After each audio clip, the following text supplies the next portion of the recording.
I think I found my love in entrepreneurship at hospitality. I love it. You know, I have fun with it. It's not a high stressor to me like it is to everybody else. I always know how to figure things out. So, you know, my strong cues was figuring out how to run the trailer, figuring out how to cook all the food, figuring out how to prep all the food, figuring out how to store all the food, figuring out the systems, figuring out how to deal with people because you're gonna have to deal with employees now. You know, it's hard work, but I also believe that every single thing we do is hard work. If you're willing to hustle and you're willing to figure things out, these things do work. My name is Dawon Matthews. I am 32 years old. My business is bringing in over $1 million in sales a year.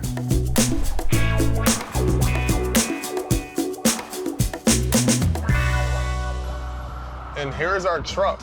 It's a smaller truck. It's a 16-foot, but like I said, this thing pumps out 7 figures a year.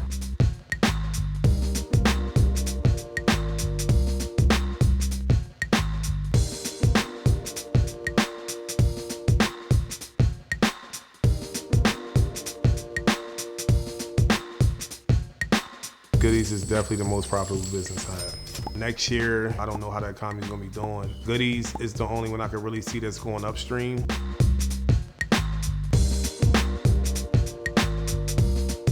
I didn't know what I was doing. I didn't even know how to turn the trailer on when it first started. At that time, you know, some of the battles that we did have was not running out of food. We was open up at around 7 and be done at 3 in the morning. We fed around that time around 50 to 75 people, but we sold out. We just kept opening up to sell out.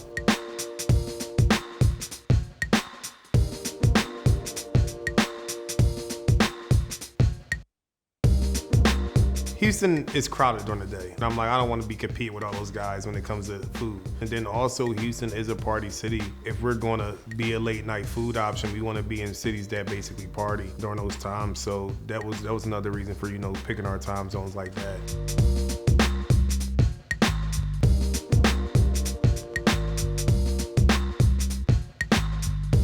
So we're getting at the club crowd and our price point is pretty high. But again, you know, people are looking for that convenience after the club meal. And at that time, you know, once we start doing around that 20,000, you know, a week mark, our problems was, you know, figuring out how to store a bunch of food and making sure that we never run out of food.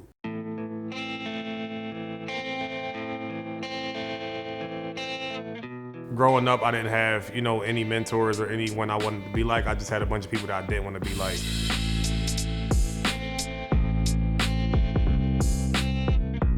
I got into a fight with a bunch of kids on a college campus. There was weapons that was used in the fight, and I was one of the people who used the weapons.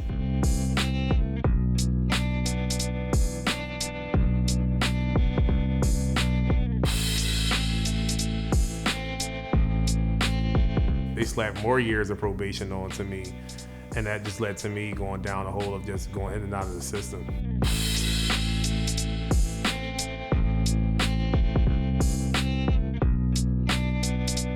You kind of get discouraged because all of your friends that are graduating with you, you know, they're all going into the corporate space. You just try to get out there and try to fill out the applications. I dumbed it down to where I was like, I'm going to fill out 10 applications a day. So I probably was doing that method for about 2 months until I said, you know what, this is just not gonna work.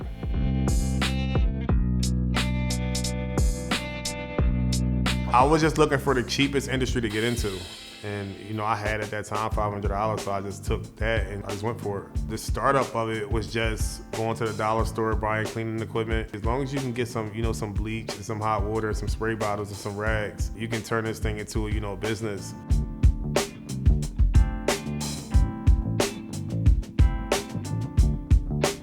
We had a vendor that gave us cleaning contracts, but she needed somebody to come do the clean outs. So, you know, me and my partner invested in a pickup truck, and then later, like 2 or 3 months after that, we just bought a dump truck. And then once we got that dump truck, we got the biggest job of our lives, which was at Snipes. It was in Center City. We got the contract to literally come in there and clean out all the stores because everything was flooded and stuff. And then they let us actually keep the shoes. I didn't want to sit my money in a bank. I knew they weren't going to give me any return on any of my money. You know, it was COVID and everybody who was selling their homes. A lot of these houses I bought, you know, they actually had tenants in them. So I was like, okay, I just need to find a way to just build cash flow while my money's sitting and it can grow. And then once I learned that method of basically you can borrow against them, I just borrowed against all the single families I had, and I started buying triplexes and duplexes. typically when we started Wonderful Cleaning, we didn't have any credit. We didn't understand credit. We didn't know how to do credit. And what we learned is that if we could use the bank to fund our businesses and pay the bank back off of using other people's time, then we would walk away with a free asset.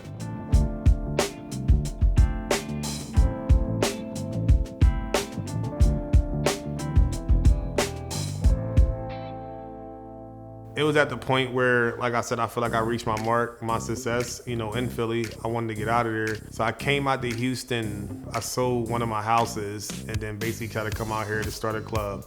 And that didn't work out. So I actually lost like $173,000.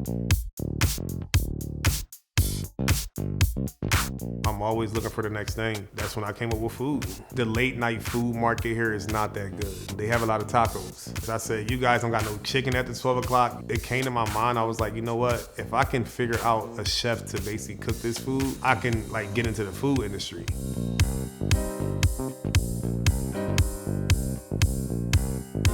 Me, I don't know nothing about food.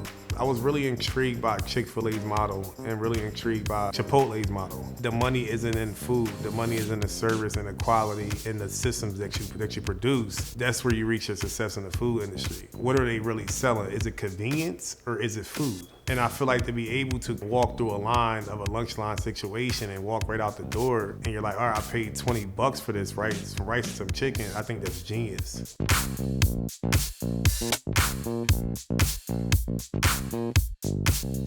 We shot probably a 2-month rollout, marketing rollout, and we hosted 3 events, a friends and family, a soft open, and a free community event. And people were so amped and going, this restaurant is coming, this restaurant is coming. But no, we're just a food truck. And that, catapulted our success for when basically once we opened the doors, we kind of hit the ground running.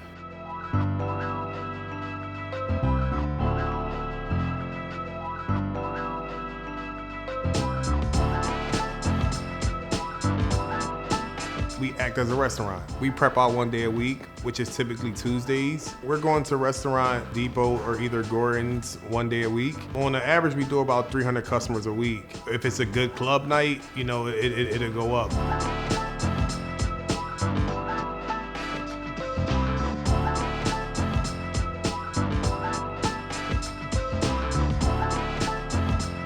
Majority of my time, I'm doing a bunch of emailing, sending out invoices, paying invoices. Right now, I got a flip going on, so dealing with contractors and stuff like that. I do a lot of things from my phone. We kind of figured out how to do a lot of things, mobile, and that's kind of how I work my businesses. I don't really need to be stationed to run these operations. Honestly, ideally, I'm going to sell every single company by next year and go Goodies, a sports bar, and a burger shop. Goodies to the moon. I keep saying that, and that's where we're going to stand behind. If you're willing to hustle and you're willing to figure things out, these things do work. And you don't need to be a qualified chef. You don't need to be a qualified cook. You don't need qualified people to have this thing to work. So just work hard, study systems, and keep praying to God, and things will work.